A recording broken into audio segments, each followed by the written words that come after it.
লোকটা বারণই করেছিল ভিডিও করো না, তার জন্য আমাদের ক্যামেরাও অফ করে দিতে হলো। তো আজকে ছিল শ্রাবণ মাসের দ্বিতীয় সোমবার।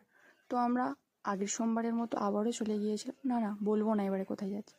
আকাশটা দেখে নিশ্চয়ই মনে হচ্ছে খুব বৃষ্টি হবে, এক ফোঁটাও বৃষ্টি হয়নি। এই রাস্তা ধরে সোজা চলে যাচ্ছিলাম বাবার মন্দিরে। চলো কথা বলতে বলতে মন্দিরেও চলে এলাম। মন্দিরটা দেখে নিশ্চয়ই তোমরা সবাই চিনতে পারছো কোন মন্দিরের কথা বলছি। হ্যাঁ, কালীচরণপুর মন্দিরের কথাই বলছি।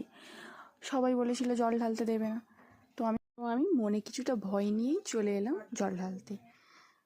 আমার মামা বলেছিল না তুই যা, জল ঢালতে দেবে। তো আমরা দুজন মিলে নদী থেকে জল তুলে পঞ্চামৃত বানিয়ে চলে এসেছিলাম মন্দিরে জল ঢালতে।